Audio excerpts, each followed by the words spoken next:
सम्राट अशोक का जन्म एक राजघराने में हुआ था।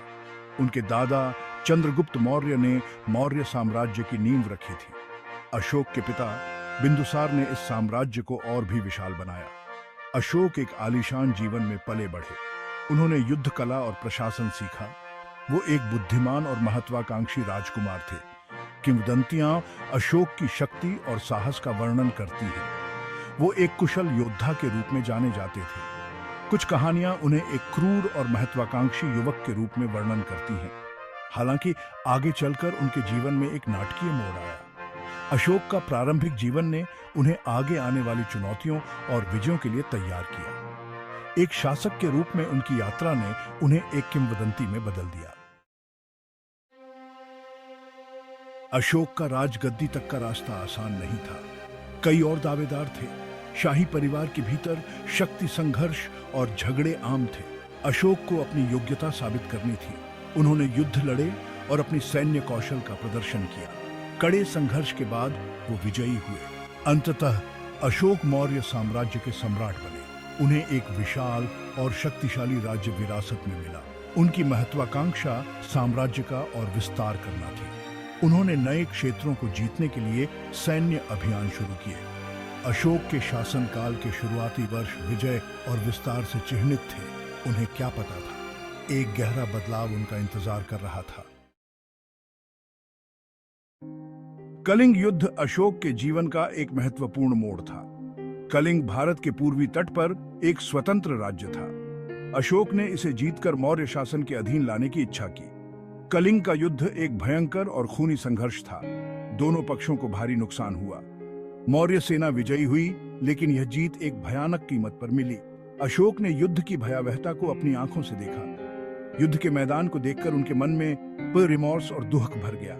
अपार पीड़ा और विनाश ने उनके विवेक को झकझोर कर रख दिया।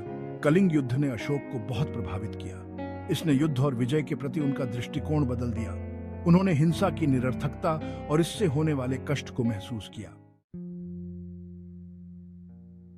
कलिंग युद्ध के बाद अशोक में एक गहरा परिवर्तन आया।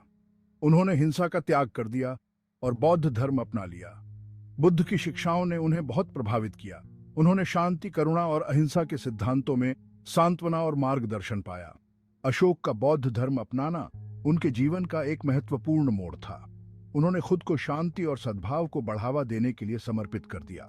उन्होंने विजय और विस्तार के मार्ग को त्याग दिया। इसके बजाय उन्होंने धार्मिकता और करुणा से शासन करना चुना। एक क्रूर विजेता से एक उदार शासक के रूप में अशोक का परिवर्तन उल्लेखनीय है। यह आने वाली पीढ़ियों के लिए प्रेरणा का काम करता है। भाग 5, धम्म नीति, एक न्यायपूर्ण समाज के लिए सिद्धांत। अशोक का परिवर्तन केवल व्यक्तिगत नहीं था, यह उनके शासन तक विस्तारित था। उनके जीवन में आए इस बदलाव ने उनके शासन की नीतियों को भी प्रभावित किया। उन्होंने धम्म नीति नामक एक नई नीति लागू की। यह नीति उनके शासन के हर पहलू में परिलक्षित होती थी। इस संदर्भ में धम्म का अर्थ है धार्मिक आचरण और नैतिक सिद्धांत। यह नीति केवल धार्मिक नहीं थी, बल्कि इसमें नैतिकता और सामाजिक न्याय का भी समावेश था। अशोक की धम्म नीति का उद्देश्य एक न्यायपूर्ण और दयालु समाज बनाना था। उन्होंने अपने राज्य में करुणा और सहानुभूति को बढ़ावा दिया। इसने अहिंसा, सहिष्णुता और सभी जीवित प्राणियों के प्रति सम्मान पर जोर दिया। अशोक ने अपने राज्य में हिंसा को कम करने के लिए कई कदम उठाए। अशोक ने लोगों को नेक जीवन जीने के लिए प्रोत्साहित किया। उन्होंने शिक्षा और नैतिकता को बढ़ावा देने के लिए कई संस्थान स्थापित किए।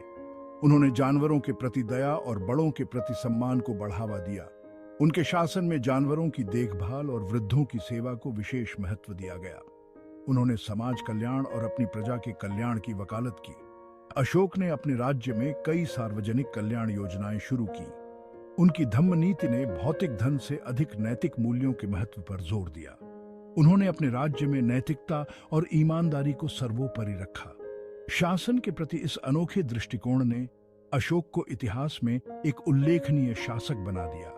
उनकी धम्म नीति ने उन्हें एक महान और यादगार शासक के रूप में स्थापित किया। भाग 6, एक न्यायप्रिय शासक, अशोक के सुधार। अशोक मौर्य साम्राज्य के महान सम्राट, ने अपने शासनकाल में कई महत्वपूर्ण सुधार किए जो आज भी याद किए जाते हैं। अशोक ने अपनी धम्म नीति को दर्शाने के लिए महत्वपूर्ण सुधार लागू किए। उन्होंने अपने आदेशों को पत्थरों और स्तंभों पर खुदवाया ताकि उनकी नीतियां सभी तक पहुंच सकें।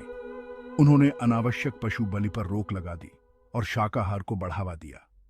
यह कदम न केवल धार्मिक दृष्टिकोण से महत्वपूर्ण था, बल्कि यह पर्यावरण और समाज के लिए भी लाभकारी था।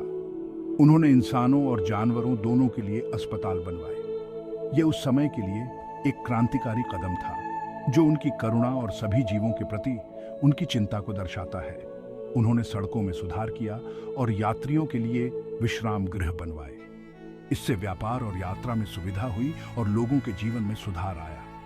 अशोक के सुधारों का उद्देश्य अपनी प्रजा के जीवन को बेहतर बनाना था। उन्होंने समाज के हर वर्ग के लोगों की भलाई के लिए काम किया। उनका मानना था कि उदाहरण पेश करके नेतृत्व करें। उन्होंने अपने आचरण से यह साबित किया कि एक सच्चा नेता वही होता है जो अपने उपदेशों का पालन स्वयं करता है।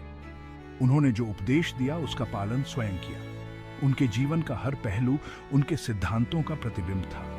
उन्होंने सादा जीवन जिया और फिजूल खर्ची से परहेज किया। उनका जीवन सादगी और संयम का प्रतीक था। अशोक के सुधार उनकी करुणा और न्याय के प्रति उनकी प्रतिबद्धता को दर्शाते हैं। उन्होंने हमेशा अपने लोगों के हित को सर्वोपरि रखा। उन्हें एक उदार और प्रबुद्ध शासक के रूप में याद किया जाता है जो अपनी प्रजा की बहुत परवाह करते थे। उनके सुधारों ने न केवल उनके समय में बल्कि आने वाली पीढ़ियों पर भी गहरा प्रभाव डाला। भाग 7, सहिष्णुता और समझ, अशोक की शांति की विरासत। अशोक, जो मौर्य साम्राज्य के महान सम्राट थे, ने अपने शासनकाल में शांति और सहिष्णुता के सिद्धांतों को अपनाया। अशोक के सबसे महत्वपूर्ण योगदानों में से एक था धार्मिक सहिष्णुता को बढ़ावा देना।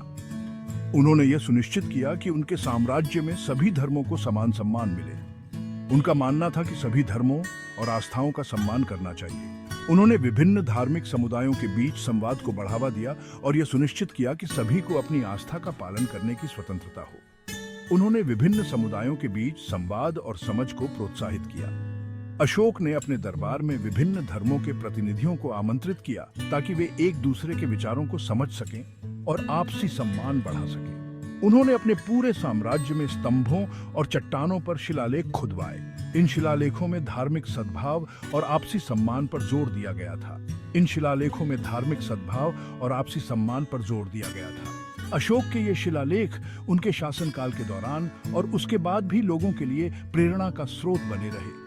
अशोक की शांति और सहिष्णुता की विरासत आज भी लोगों को प्रेरित करती है। उनके संदेश आज भी प्रासंगिक हैं और हमें यह सिखाते हैं कि शांति और सहिष्णुता के माध्यम से ही समाज में स्थिरता और समृद्धि लाई जा सकती है। उन्हें एक ऐसे शासक के रूप में याद किया जाता है जिन्होंने हिंसा के चक्र को तोड़ा और करुणा को अपनाया। कलिंग युद्ध के बाद अशोक ने अहिंसा और करुणा के मार्ग को अपनाया और अपने जीवन को मानवता की सेवा में समर्पित कर दिया। उनका शासनकाल एक अनुस्मारक के रूप में कार्य करता है कि शांति केवल युद्ध का अभाव नहीं, बल्कि न्याय और समझ की उपस्थिति है। अशोक का जीवन और उनके कार्य हमें यह सिखाते हैं कि सच्ची शांति और समृद्धि केवल तभी संभव है जब हम सभी के प्रति न्याय और करुणा का व्यवहार करें। भाग 8, अशोक की विरासत, स्मारक और शिलालेख। अशोक अपने पीछे स्मारकों और शिलालेखों की एक समृद्ध और अद्वितीय विरासत छोड़ गए। उन्होंने अपने पूरे विशाल साम्राज्य में स्तंभ और शिल्प बनवाए। ये संरचनाएं उनकी शिक्षाओं और न्यायपूर्ण समाज के लिए उनके